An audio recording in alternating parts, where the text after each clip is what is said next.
সারা দেশে বাড়ছে করোনা আক্রান্তের সংখ্যা। ঢাকার সরকারি হাসপাতালগুলোতে ডেঙ্গুর পাশাপাশি শনাক্ত হচ্ছে চিকুনগুনিয়া রোগীও। পরিবারের পাশাপাশি স্কুলগুলোতেও সচেতনতা কর্মসূচি অব্যাহত রাখার পরামর্শ চিকিৎসকদের। আরও জানাচ্ছেন মাহফুজা মোসলেহি। এডিস মশার বংশবিস্তার বাড়ে বর্ষায়। এ মৌসুমে দেখা দেয় ডেঙ্গু জ্বরের প্রকোপ।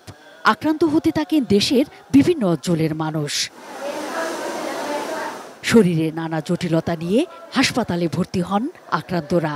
আমার তো ডেঙ্গু হয়েছে, আমার যখন জ্বর আইছিল তখন জ্বর আমার শরীরে বিষ ব্যথা করতো, আস্তে আস্তে শরীর দুর্বল হয়ে গেছে, প্রেশার কমে গেছে। আমি আবার হাই প্রেশারের রুগী। জ্বর ছিল, পেটে ব্যথা ছিল, পেট মানে শক্ত হয়ে গেছে পেট, আর বমি বমি ভাব, কিছু খাইতে পারতো না, নিঃশ্বাস নিতেও কষ্ট, হাঁটতেও পারতো না।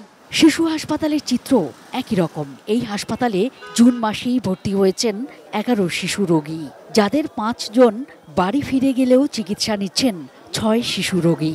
ভীষণ এসি নিয়ে এলো মানিব্যাগ গ্যারান্টি অফার। 1 মাস ব্যবহার করে সন্তুষ্ট না হলে সম্পূর্ণ টাকা ফেরত।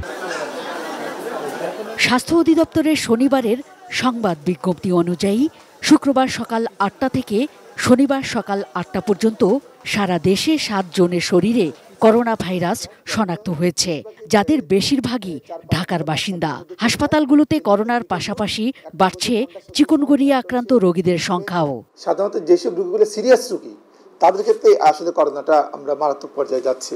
যদিও আমাদের ইনফেকশন রেটটা বেশি, বাট হসপিটাল অ্যাডমিশন রেট কম এবং মর্টালিটিও কম। চিকুনগুনিয়া আমরা আসলে আউটডোরে এবং চেম্বারে বেশি পাই। এদের কষ্ট বেশি, কিন্তু মৃত্যু ঝুঁকি নেই এদের। ডেঙ্গুর ক্ষেত্রে আমরা যেটা বলছিলাম যে জ্বর আসবে এবং একদিনের মধ্যে জ্বর অনেক হাই চলে যাবে, দেখা যাচ্ছে 24 ঘন্টার মধ্যে 3-4 হয়ে যাবে। তার সাথে গায়ে ব্যথা থাকবে, মাসেল পেইন থাকবে, চোখে ব্যথা থাকবে, পিঠে ব্যথা থাকবে, কখনো কখনো পাতলা পায়খানাও থাকতে পারে।